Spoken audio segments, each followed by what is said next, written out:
Chers amis, bonjour. Vous nous suivez sur YouTube, sur notre chaîne Beaux Hasards Association. Aujourd'hui, je vous invite à assister à la première des émissions Au hasard la culture.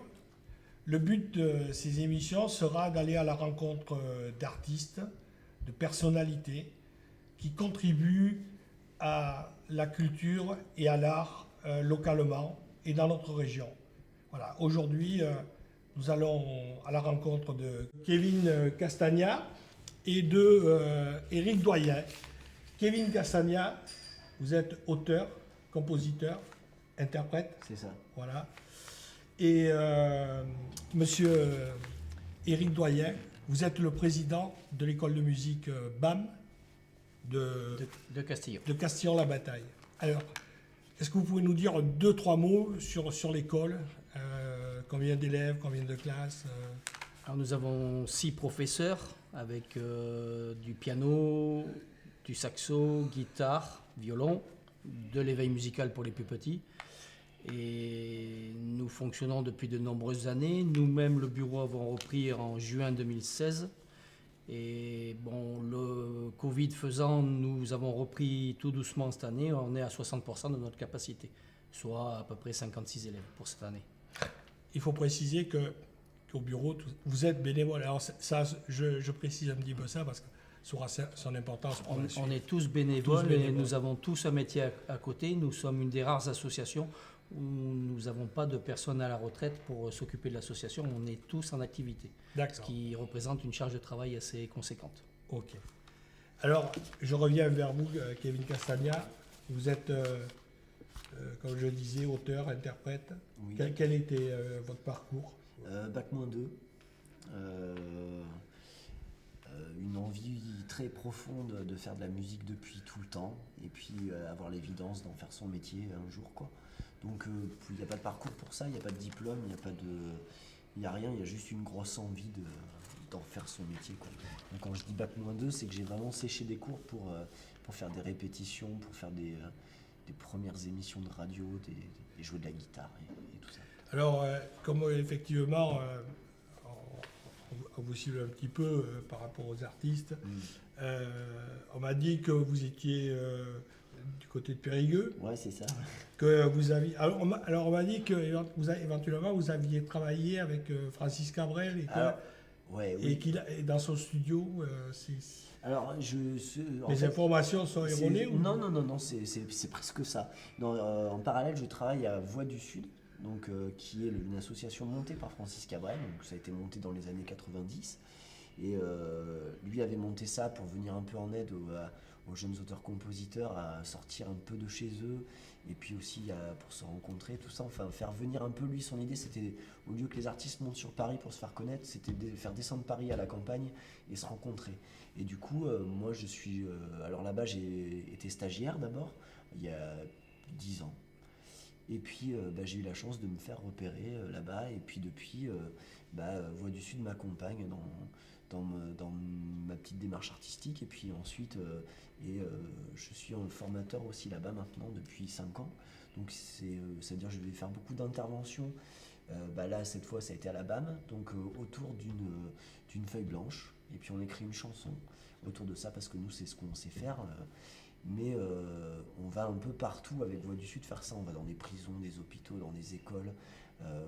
On essaie de mettre notre discipline à la portée. Voix du Sud est une association? C'est une association basée sur Astafort, donc vraiment chez Francis Cabrel. D'accord. Et qui est gérée aussi par des bénévoles? Alors il y a comme toutes les associations, il y a des bénévoles, mais il y a aussi quand même des gens salariés dedans. Parce que Voix du Sud, c'est quand même une petite institution en Lot-et-Garonne, quoi. Et du coup, non, il y a quand même des gens qui travaillent à l'année. Il y a un directeur qui devait être là aujourd'hui. Oui, comme une école de musique qui a des professeurs salariés.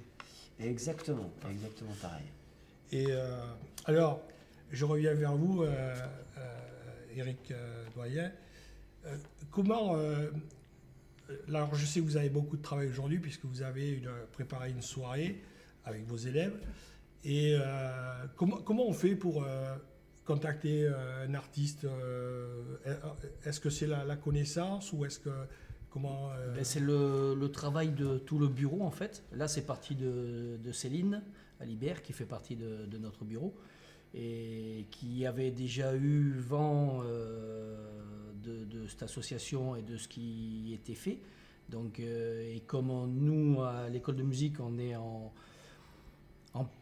plein projet et plus il y aura de projets et mieux ce sera parce que nous on met en avant la musique et qu'un maximum de personnes puissent en jouer ou en profiter.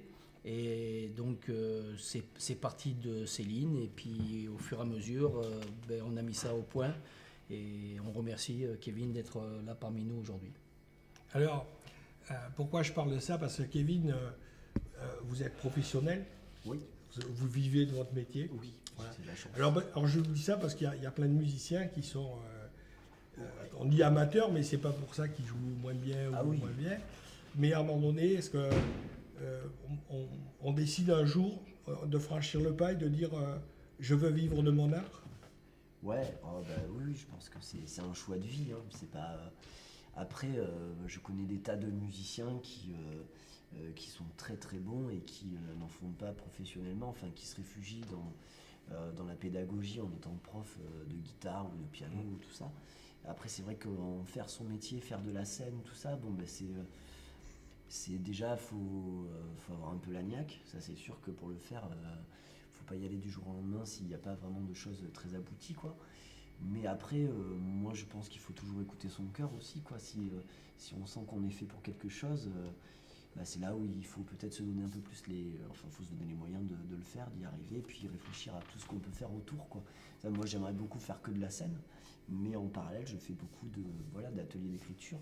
Alors pourtant, moi qui étais vraiment pas bon en français à l'époque et en rédaction, ça me fait bizarre des fois de prendre la place du prof, quoi. Mais c'est des choses disons qu'en faisant ça, moi je sais pas, j'ai l'impression de faire mon métier différemment aussi. Et j'aime beaucoup parce que tu as une échange, une transmission que tu as pas quand tu es sur scène. Alors sur scène, la scène c'est quelque chose, elle a un côté magique bien sûr. Tu as les projecteurs, tu as le public, tu as tout, c'est beau, c'est magnifique. Mais en même temps, il y a des échanges des fois qui vont être vachement plus profonds. Quand tu te retrouves dans une petite école avec juste 4-5 personnes et là où tu vas discuter vrai et tu vas te réunir autour d'une musique, d'un texte, quelque chose et ouais, maintenant devenir professionnel c'est un grand mot, quoi. C'est le fait de dire j'arrive à en vivre, quoi, bien sûr, mais maintenant c'est un milieu, si je peux parler de précarité, oui, ça restera toujours précaire de toute façon. Si Eric Doyen, vous vous occupez des élèves, mais vous, ce soir, là, vous allez monter ce spectacle avec Kevin Castagna.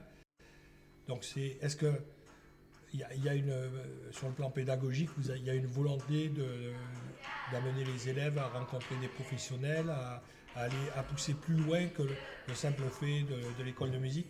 Je prends un exemple, je vais être un petit peu noircir le trait. Souvent, les parents, ils amènent leurs gosses à l'école de musique, mais en fait, c'est la garderie, quoi. Et en fait, on oublie tout le travail des bénévoles pour monter ces spectacles. Et vous pouvez nous en dire comment vous le vivez, cet aspect-là, par rapport à ces obligations, ces engagements que vous avez vis-à-vis des parents de garderie et de l'art de vouloir aller plus loin. Au début, quand on a repris l'école, c'était un peu ce système-là. Ça l'est encore, malheureusement, pour beaucoup de parents. Mais c'est pour ça qu'on met beaucoup de projets sur la table à la rentrée scolaire, parce qu'on fait sortir l'école de musique de sa propre structure.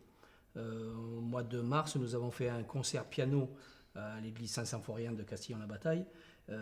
On a loué un piano à queue et parce que je voulais, et le prof qui s'est investi dans le projet à fond, on voulait faire que au moins une fois dans leur vie, des élèves d'une école de musique, alors nous on est plus rural que citadin, eh bien, ils aient la chance de pouvoir jouer sur un matériel de professionnel.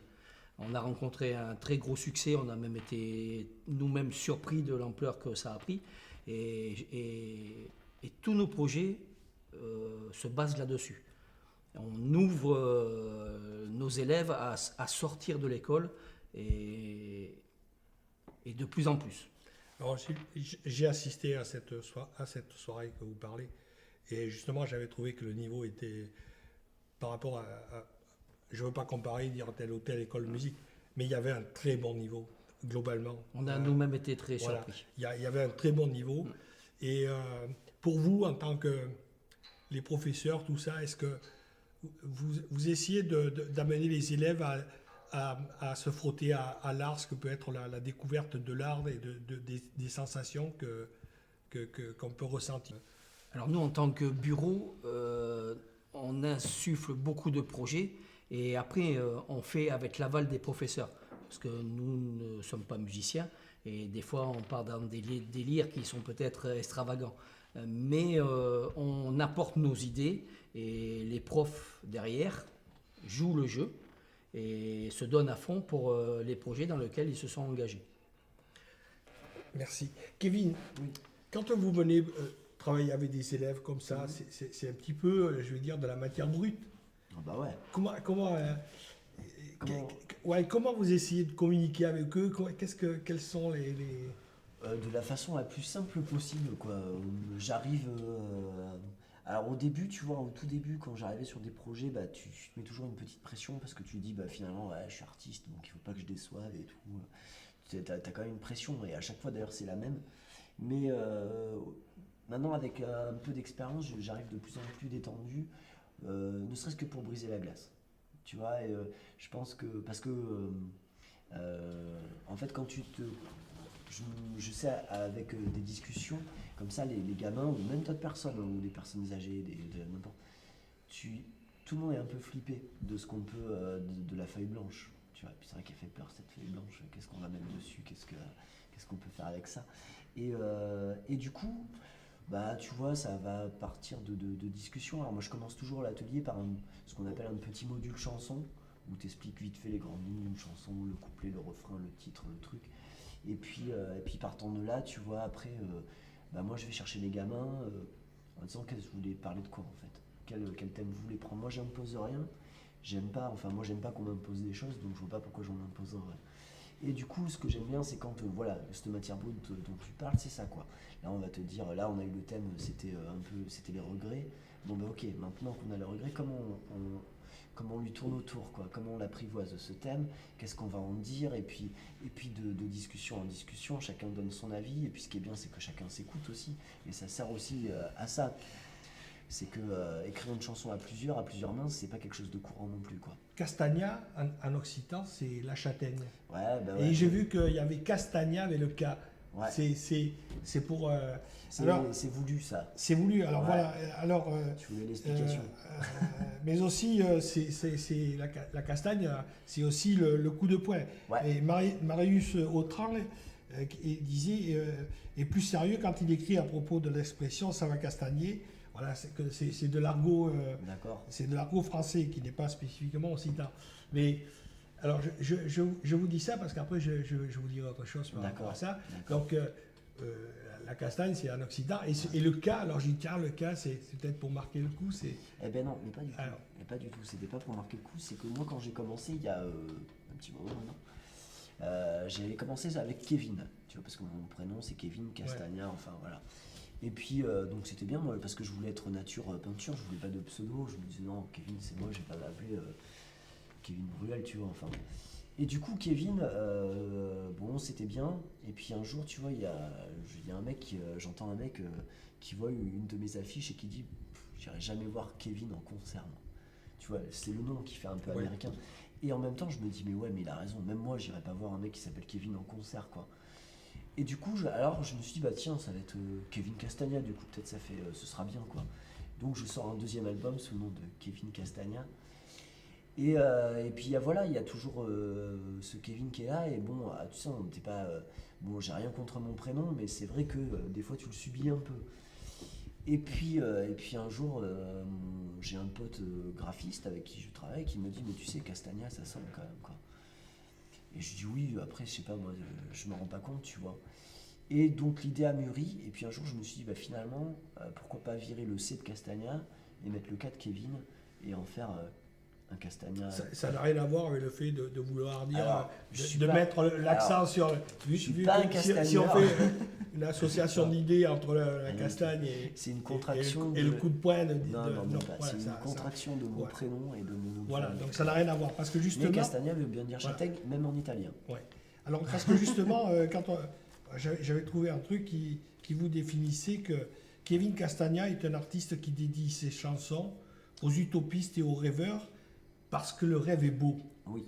Cet auteur porte en lui la force et en même temps la délicatesse de donner au travers de textes tracés de sourires un temps pour nous entraîner avec lui dans une déambulation belle, poétique, nourrie d'utopie réaliste. Ah ben voilà, je peux partir, t'as tout dit. Voilà. Et c'est parce que j'ai écouté un petit peu vos textes, tout ça. Ouais. Donc je vais dire, vous allez chercher ça un petit peu dans les tripes, c'est vous essayez de... C'est quoi? C'est le partage. En fait, la musique, quand j'avais un professeur de musique, il me disait, la musique, c'est du papier, mais la musique, c'est avant tout le partage. Alors j'enchaîne un petit peu parce que justement, je vais revenir un petit peu avec Kevin, avec Eric, quand vous rentrez en contact avec un garçon comme un artiste comme Kevin, il y a vraiment cette recherche dans l'art, dans la sublimation de ce qui peut se faire. Disons que, disons, déjà pour moi, chaque artiste a son fil conducteur, on va dire, ses idées et puis et qu'il veut faire partager. Donc, et avec Kevin, bon, ça a se matché tout de suite quand on s'est vu. Et bon, en plus, ce qu'il fait, c'est fantastique. Donc, Alors, moi je reviens sur. On a vu un petit peu au début que, en fait, les artistes ont besoin de personnalités qui vont organiser des spectacles, des soirées. Globalement, beaucoup de gens, quand ils viennent, ils passent 1h30 de spectacle. Mais je suppose qu'il y a très peu de personnes qui mesurent le temps passé à préparer le travail qu'il y a en amont de fait. Vous pouvez en parler l'un et l'autre un peu de ça. pour notre partie à nous, en tant que bénévole d'une association, c'est des heures soit de bureau, soit de présence physique pour mettre en place les choses. Et c'est vrai que si on doit compter nos heures, c'est peut-être ça qui fait peur à certaines personnes parce qu'on a du mal à recruter des bénévoles dans des associations. Mais après, le retour est tellement grand. Surtout, moi, je vois par rapport aux élèves, quand je les vois se produire sur scène, pour moi, c'est l'aboutissement de tout. Voilà. Kevin, on a vu le bénévolat, vous ne pourriez pas vous passer de gens qui organisent des soirées, un truc comme ça? Ah bah non, de toute façon, je pense qu'on est fait pour travailler ensemble. Et ça, c'est sûr que quand tu joues dans un festival ou dans une salle de concert, enfin, il y a toujours des bénévoles qui sont là. Et tu peux pas snober ces gens-là, c'est pas possible parce que sans eux, tu se casses un peu la gueule, quoi, tu vois. Donc, non, c'est super important et il faut toujours être bienveillant même avec ces gens-là, surtout toi quand tu arrives avec ta posture d'artiste un peu. Alors tous les artistes n'ont pas la même on va dire, vision des choses, quoi. Mais moi je pense que oui, moi je fais toujours attention. Je me rends compte du travail qu'il y a derrière, quoi. Tu peux pas arriver juste poser ta guitare et dire je me branche, quoi. C'est pas, tu vois, mais on le voit avec Julien, là qui installe le son, voilà, voilà, on travaille ensemble, quoi. C'est beaucoup de travail en amont. Ah bah bien sûr, c'est un boulot. Et alors, moi je vais vous poser une question à tous les deux. Là on parle, notre émission elle cherche aussi à avancer un petit peu l'art. Et pour moi l'art, on ne peut pas le dissocier de la culture, mais pour moi c'est quand même deux choses un petit peu différentes. Des gens comme vous, localement, vous amenez l'art, pour moi, et la culture est un élément pour construire le lien social. Et est-ce que vous y pensez à ça? Est-ce que vous avez mesuré la place que vous pouvez prendre dans la société? Est-ce que est-ce que bien sûr localement vous pouvez amener avec vos compétences et vos connaissances? Oui, enfin vas-y Eric. Ben, pour notre part, quand j'ai repris l'association, donc il y a un peu plus de 5 ans, en tant que président d'une association, on doit amener un fil conducteur. Donc on est amené à rédiger un rapport qui va donner la ligne de conduite de ce qu'on aimerait qu'il soit fait dans l'école de musique, mais aussi autour de l'école de musique. Pas oublier une chose, c'est que nous, on est une école de musique avec des bénévoles. On est subventionné par la communauté de communes de Castillon-Pujol et les locaux nous sont prestés gracieusement par la mairie de Castillon. Donc, on a un devoir aussi de remercier ces personnes-là. Et donc, de ce fait, pour les remercier, c'est quoi? Eh bien, l'école doit sortir de son enceinte, aller chercher un maximum de personnes pour les faire adhérer à une culture que beaucoup ne connaissent pas et ont peur d'adhérer à ce système-là. De plus, moi étant travailleur handicapé, j'ai voulu mettre l'accent sur comment dirais-je, de faire en sorte que des élèves, même en situation de handicap, puisque l'école est adaptée pour, puissent venir à l'école, jouer d'un instrument, faire du chant, ou même venir visiter tout simplement pour voir comment ça se passe. Et malheureusement, nous sommes aussi dans un bassin où la précarité financière est assez grande et malheureusement, bon, nous on voudrait ouvrir au maximum de personnes, malheureusement on n'a pas toujours les bons leviers pour permettre à ces personnes de venir nous rejoindre. Et c'est là où le bas blesse pour l'instant. Kevin, tout à l'heure, vous aviez évoqué, où c'est Eric, par rapport à la Paris et la ruralité. Oui. Alors souvent on sent un petit peu cet handicap un petit peu par rapport à Paris, par rapport à une intelligentsia qui définit un petit peu ce que devrait être l'art, ce que devrait être la culture. Ouais, c'est vrai. Comment vous le vivez, vous, en tant qu'artiste, ça? Moi, très bien. Ouais. Moi, Oui, je le vois dans vos chansons. Mais est-ce que cette thématique, vous l'avez quand même abordée, même quand vous êtes dans vos relations avec le public? Parce que votre but aussi, c'est d'essayer d'éveiller les consciences, d'amener du rêve. Ouais, oui, c'est ça. Bah, moi, Alors comment vous le vivez, ça, vous, en tant qu'artiste? Alors, tu veux dire, c'est la ruralité, disons, le fait que Ben, tout la se passe à Paris, ruralité, et puis par rapport à ce que vous transmettez au public. Ouais, bah, moi, la ruralité, je la vis très bien, parce qu'aujourd'hui, je crois pas que les choses se passent à Paris. Enfin, du coup, plus aujourd'hui. Il y a 20 ans, oui. Aujourd'hui, non. Clairement, c'est pas... il y a des très bons artistes partout, et il y en a toujours eu.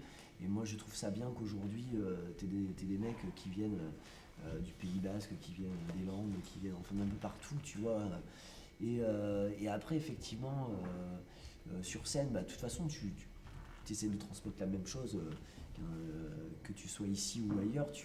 Bien sûr, tu veux, oui, passer un peu... comment dire, oui, quand tu vas dans une salle de spectacle, quand tu vas voir un spectacle, c'est pour forcément... essayer de penser à autre chose, enfin, ou voir autre chose. Pour celui qui est spectateur, il va chercher peut-être une part de rêve, et pour celui qui est sur scène, je sais pas, moi, j'ai jamais su vraiment définir c'est quoi la motivation à monter sur scène. Moi, c'est là où la vie me semble tellement plus simple. Elle est sur scène, la vie de dehors, je la comprends pas, et peut-être même, je crois que la scène, pour moi, c'est une fuite, tu vois. Donc, après, ce que tu transmets, oui. Je veux dire, moi, je m'en rends pas compte, en fait. Moi, je viens faire ce que je sais faire depuis tout le temps. C'est-à-dire... Oui, mais on dit justement parce que vous essayez d'amener du rêve et d'éveiller. Bien sûr. C'est une façon d'éveiller les consciences. Bien sûr, je pense. Mais après... J'aurais aimé toucher la lune. J'aurais aimé goûter ta peau. Être de plomb, mais fait de plumes. Être la lame ou le couteau. Ou le couteau. C'est, tu vois, ça c'est des termes, moi, que je mets pas en avant. Je vais pas dire, je veux éveiller des consciences. J'ai pas cette prétention. Je me dis, moi, je viens avec qui je suis, avec ce que je fais. Et si quelqu'un dans la salle trouve comment dire, quelque chose qui lui parle, qui vient sonner à son oreille, qui vient le faire vibrer, qui vient... Moi souvent, c'est marrant, tu vois, en fin de concert, j'ai une chanson que je chante pour ma grand-mère, tu vois, et à chaque fin de concert, les gens viennent me voir et me disent, putain, sur cette chanson, on a pleuré. Je dis, c'était pas le but. Je dis, parce que t'imagines pas, moi, combien de fois j'ai pu pleurer. Mais du coup, voilà, en fait, c'est que les gens s'emparent en même temps de ça. C'est surtout ça. Mais dire que tu vas éveiller les consciences, alors peut-être certains sont assez forts pour dire oui, moi je veux éveiller les consciences.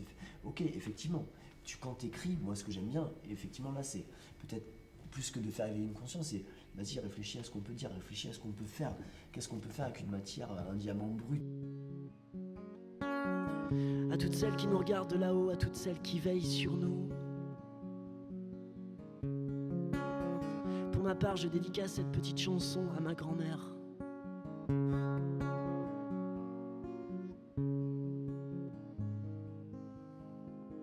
C'est un peu comme le vent, moi je ne l'ai jamais vu. Dans une feuille au printemps, dans un sous-entendu. Mais je sais chaque jour que tu veilles sur moi. Et j'y crois tous les jours dans chacun de mes pas. Je suis de ceux qui disent que l'art et la culture, c'est un langage universel et que, effectivement, des gens comme vous contribuent justement à éviter cet effondrement. Alors, on terminera sur ce point. Est-ce que quelque part, vous avez la mesure de cette mission d'amener du lien social et que vous contribuez à essayer d'éveiller l'intelligence? Alors le lien social, moi c'est tout à fait ça. Après, rendre plus intelligent le monde en faisant de la culture ou de la chanson. Par l'art et la culture. Je l'entends bien, mais je veux dire, si vous avez un abruti en face de vous, l'art ou la culture, la plupart du temps, il s'en fout royalement. Je veux dire que c'est pas l'art qui va rendre plus intelligent le monde, mais par contre, tisser des liens, regrouper des gens autour, oui, ça, je pense que oui. Et vous, Kevin? Oui, c'est vrai qu'on vit une époque assez particulière, mais bon, je crois que oui, c'est d'un point de vue général, je sais pas si on peut parler de crétinisation. Je pense qu'il J'emploie des termes qui ont été employés dans les rapports. Non, mais c'est vrai, mais t'as raison. Mais tu sais, il y a une phrase qui dit heureux les simples d'esprit, quoi. Donc je sais pas. Après, je crois qu'on est à une époque où on a tout à portée de main. On n'a pas, on a 250 chaînes et on n'en regarde pas une sans zapper sur l'autre, tu vois. On peut-être plus le temps, on n'a peut-être plus le temps de prendre un bouquin, on n'a plus le temps de s'occuper des enfants, on n'a plus le temps de prendre le temps.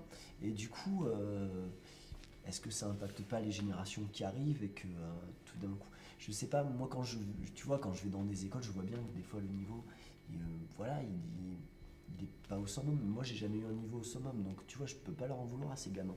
Quand ils me font écouter ce qu'ils écoutent, je comprends pas les paroles, tu vois. Enfin, elles sont effectivement creuses, vides, et il n'y a pas de poésie. Tu rêves pas du tout. Ça parle de drogue, de meurtre, de cul. Bon, ok, bon, le cul, pourquoi pas. Mais quand tu vas creuser chez ces petits gamins, quoi, il y a quand même des choses qui sont là, tu vois. Ils savent encore réfléchir, ils savent encore faire la part des choses. Et ça, tu vois, enfin moi je crois en l'humain, je crois en l'homme, et je pense qu'on est capable qu'il est encore capable de faire de belles choses. Je pense qu'on est dans une époque, c'est comme ça, mais que tout est mouvant, tout bouge, tout change, et que, alors peut-être qu'on vit ça maintenant et on ne le verra pas, hein, mais moi je suis persuadé que ça reviendra, comme le vinyle. Comme le vinyle, le CD se revendra et tout, c'est certain.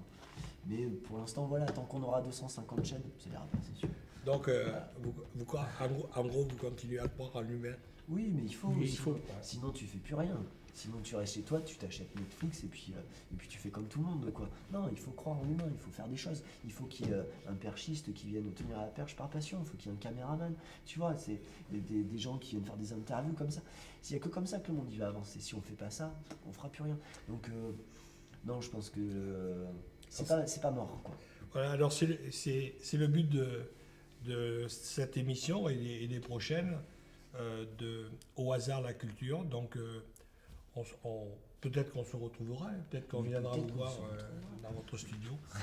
Merci, à la prochaine. Mais tant qu'il y aura une étoile à cette place dans le ciel, je pourrais te parler, ma belle étoile. Mais si vraiment le ciel m'entendait, et tant qu'il y aura une étoile, et tant qu'il y aura une étoile, et tant qu'il y aura ton étoile.